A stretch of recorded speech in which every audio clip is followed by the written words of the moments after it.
Hey friends, Ed McDonough here, and welcome to Live Stream Wednesday, coming to you from Walpole, Massachusetts, and streaming live on livestreamwednesday.com. And today, I'm absolutely delighted to have on the show a longtime friend and colleague, Mr. Ken Abrams from Fun Enterprises in Stoughton, Massachusetts. Ken has been involved in the entertainment industry for more than 30 years, and well, all I can say is he has one of the most fun companies that I know. Ken, welcome to Livestream Wednesday. Thanks, Ed. It's great to be here. It's great to have you here. It's so good to see you again. We haven't chatted in so long, and I'm just delighted that you're here. So let me start off by asking you, what drew you to the entertainment industry and to start Fun Enterprises? So what drew me in is actually pretty easy. It was something I started in college, and I really enjoyed, doing events and having.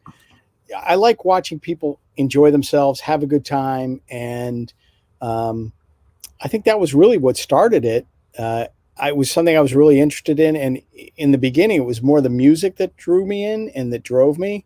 And then after college, I had the opportunity to work with a friend of mine who had been working for a small company called Creative Program Design, which did more of the novelty programming, which at that point was in its infancy.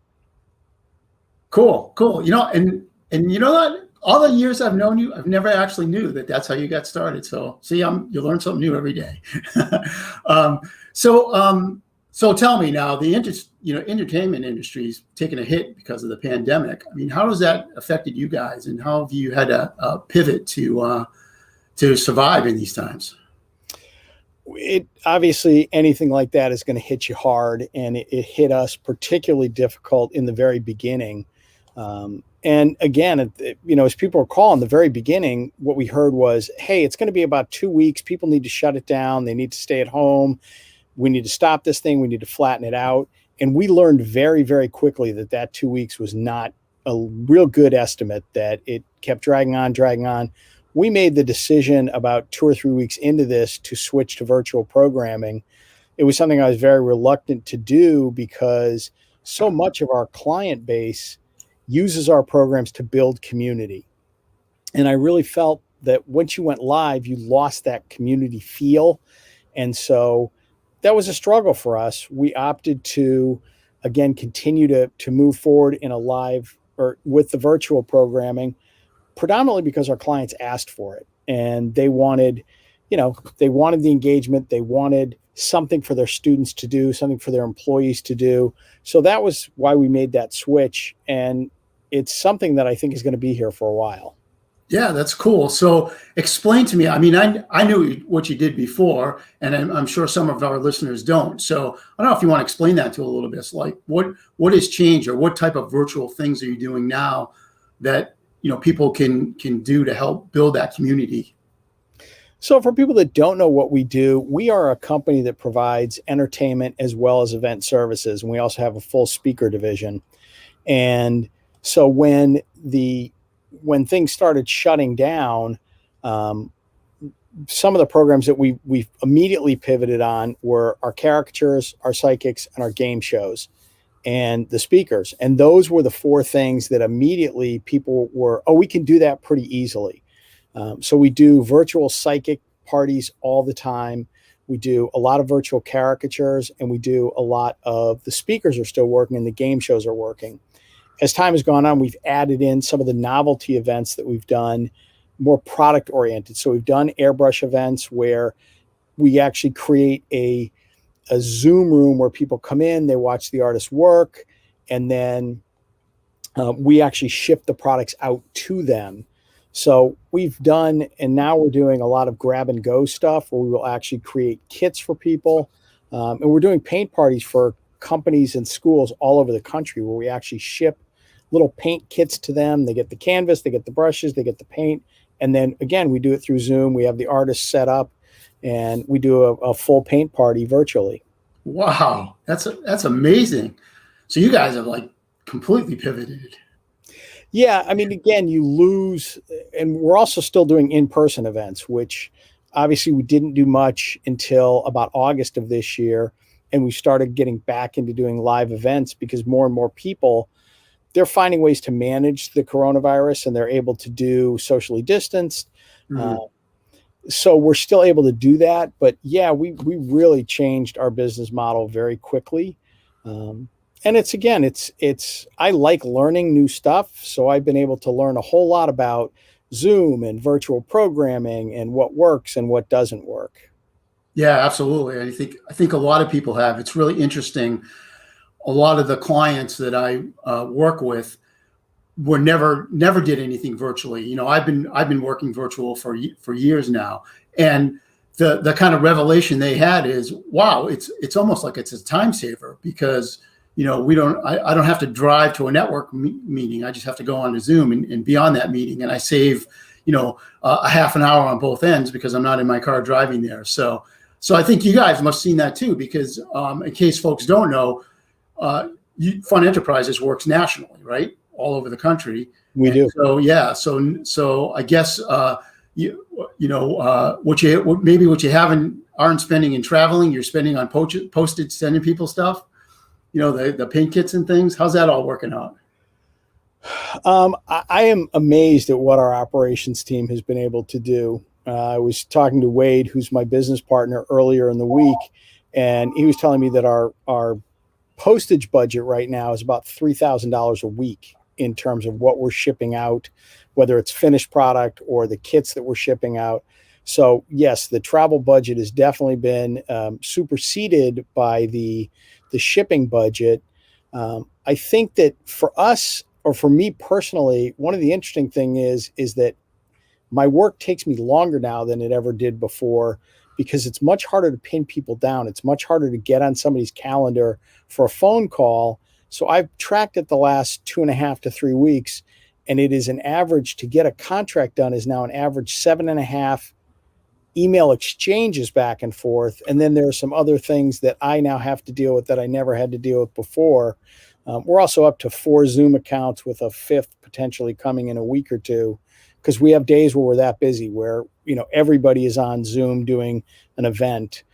So that's changed. One of the nice things for me is that we're doing a lot more work with West Coast schools and Midwest schools, because there is no travel involved. So they're not paying the same expenses that they were or would be to have us come out live. That's been a lot of fun. It's been nice to do more work with some of the clients that we've known for years. Yeah, that's cool. So it seems like you're telling me that you've actually got some new clients because of the fact that you have this virtual capability now.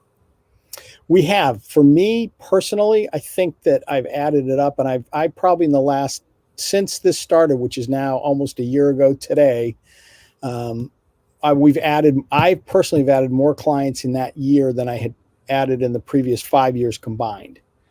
And some of it is that we're very lucky. A lot of our clients are telling people that they know, hey, these guys are doing some really good stuff.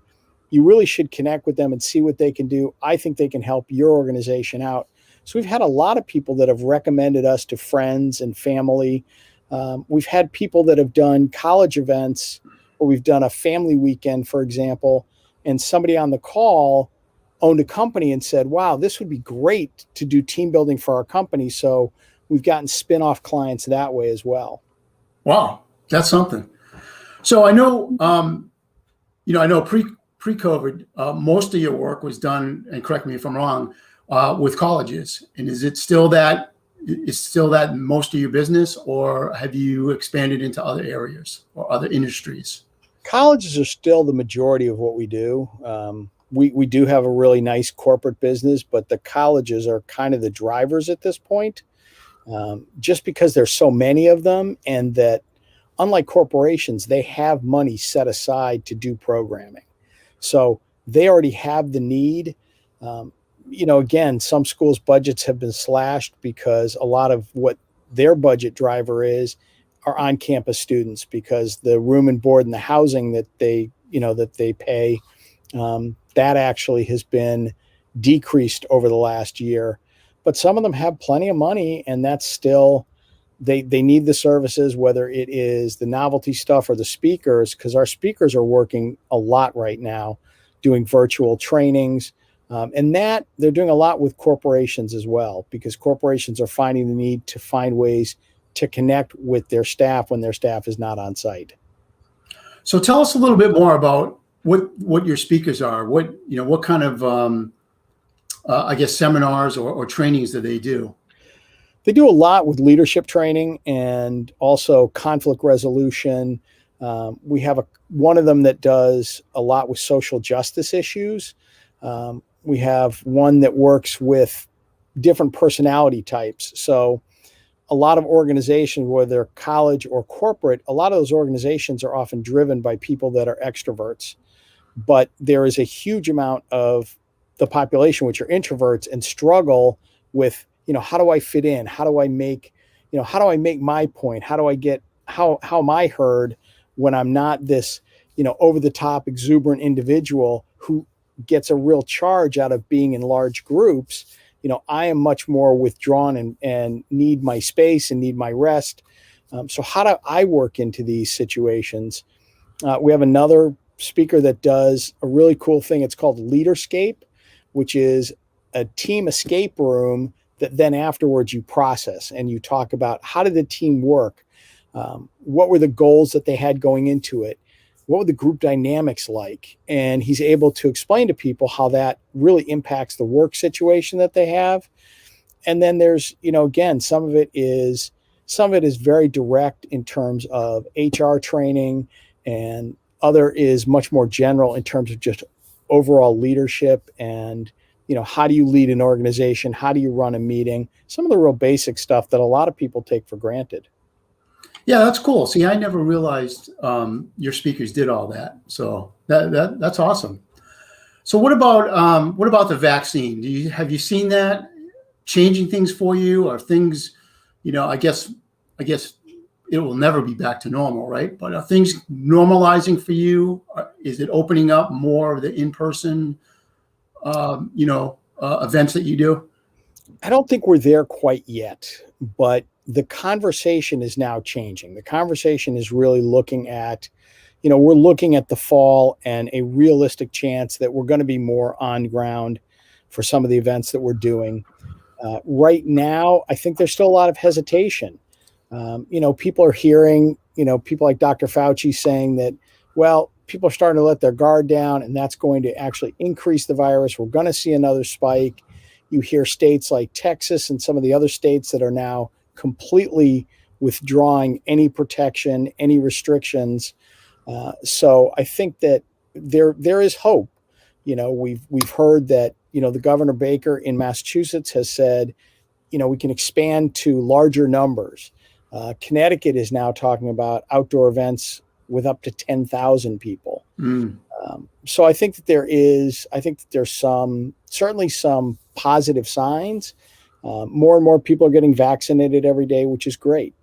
So I think that there are changes. I think that for us, one of the concerns is that college students are super low on the list for getting vaccinated. And I think that this is taking a lot longer than anybody expected. I mean, they started rolling out the vaccine in late December.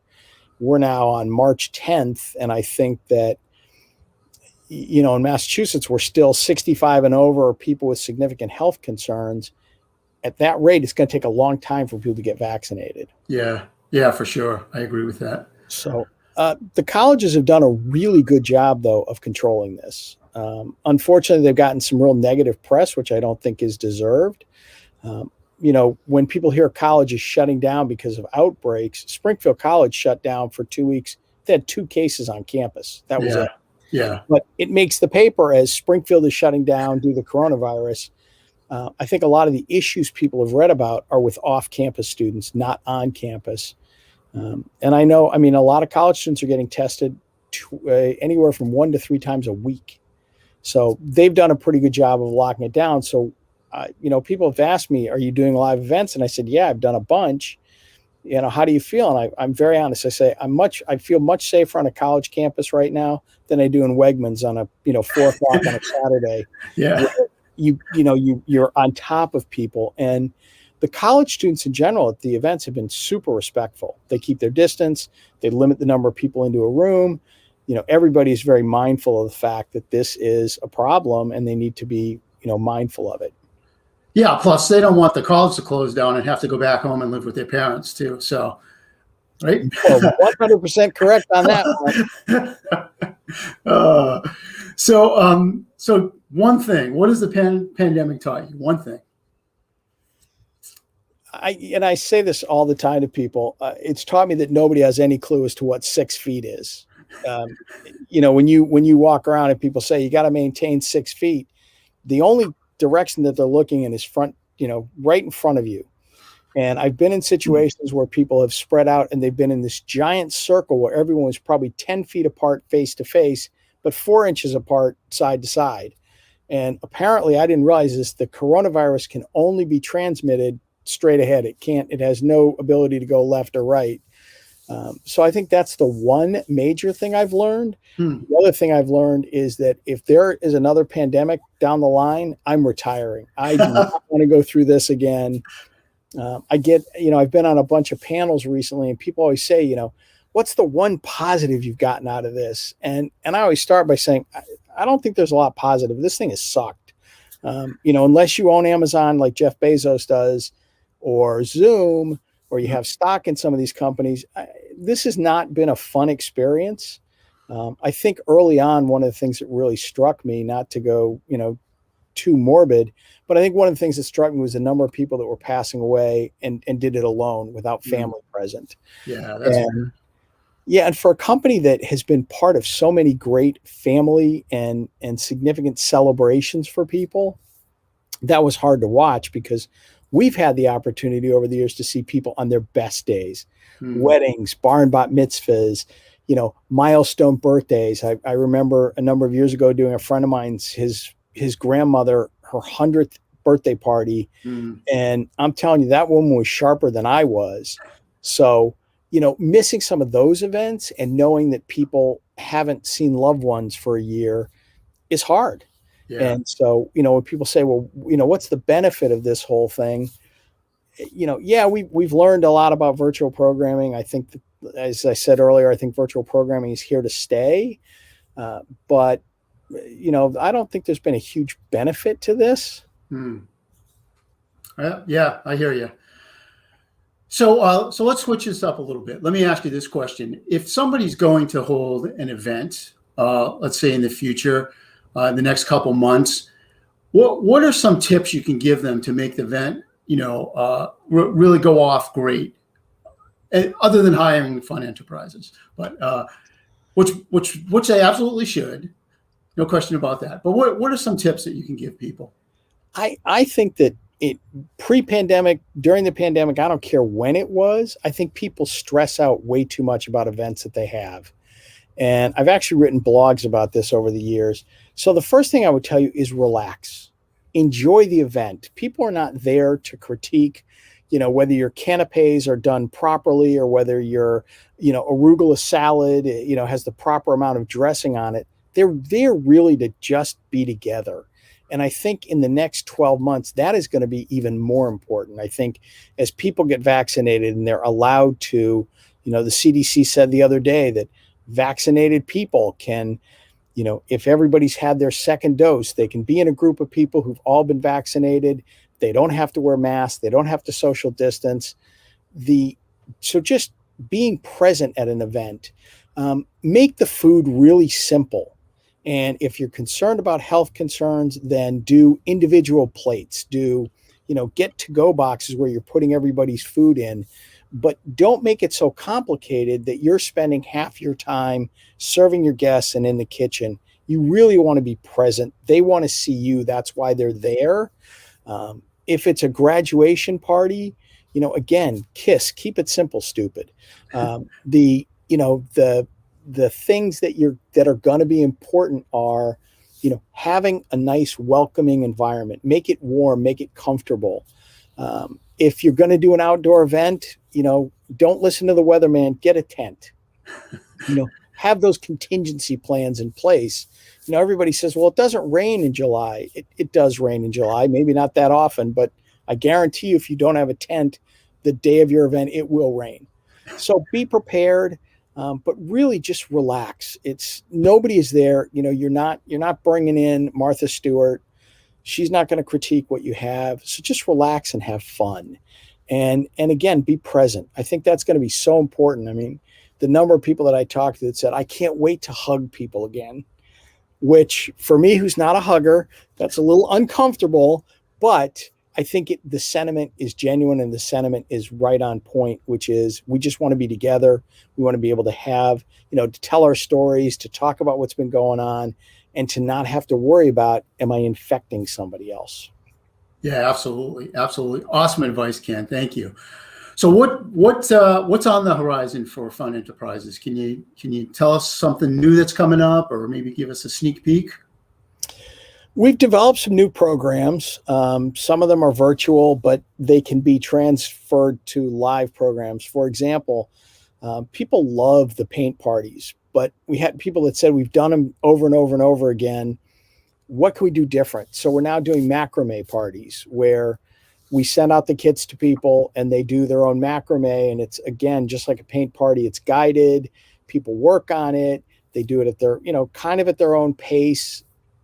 So I think we're going to see more of that stuff. We're going to see that stuff on ground when it comes back. We're always developing new programs. If you don't, you kind of, stagnate, and then you don't have much business left. So we're always adding new stuff. I think that virtual programming is here to stay. One of the things that we rolled out during the pandemic, which I think is going to get more popular, is we do one of the psychics that we work with does a tarot reading class where she teaches people how to read tarot cards. And we've had some interest for that. People have said when we can do this in person, we really want to get a group together to do this. We think this would be a lot of fun. And I think you're going to see some component of virtual programming stay. As we're now talking about colleges, again, coming back slowly, but we found that there were people that were attending events virtually that never attended events in person. Whether it was their schedule, whether it was their comfort level, I don't know what it was. We have found in the corporate market the same thing, that there are people that are attending these events that have never attended events before. And again, as companies, I'm sure you keep your ear on the business community as you're hearing more and more companies talking about not requiring all their employees to come back full time, 3 days in, 2 days out, whatever the mix is going to be. We've heard of companies that, had four floors in a building. They're down to a half of one, where people will kind of figure out a schedule. They come in, nobody has offices anymore. They just have a cubicle to work at. I think as that continues, companies are going to really need to find ways to continue to engage and keep their staffs, again, it's that morale, that feeling of camaraderie that we're kind of missing. I am hoping that Zoom meetings are significantly less. I'd like to see them diminish in time. A woman that I've worked with for years is starting to put out coffee mugs, and one of them says that could have been an email. And I think that there is some truth to that, where people are so concerned that they're not seeing one another on a daily basis. They've over Zoomed. And I think that I would love to see that start to diminish. But I think what we're going to see is that our programs will become more valuable as time goes on, whether it's in person or virtual, to keep that connection and that sense of community that people are really something they've looked for years, and something that I think we help build. Yeah. Awesome stuff. Well, Ken, thanks so much for being on the show today. I really appreciate it. I have your website up here, but how do you want people to get in touch with you if they want to learn more about what you're doing now, what you can do in the future? The website is really the best way, and there is a way to get in touch with us. Our emails are all there. If people want to get in touch with me directly, my email is very simple. It's ken@funent.com. Cool. Awesome. All right, Ken. Well, again, thanks so much for being on the show today. Hang out for a minute while I say goodbye to everybody, and I'll catch up with you then. So I just want to thank you all for being on Livestream Wednesday today with us and learning about what Ken does. And one more thing before I go. Would you like to be interviewed on Livestream Wednesday? Visit livestreamwednesday.com. Click the green Leave a Voicemail Here button and record and leave me a voice message, and someone from my team will get back to you within 2 business days.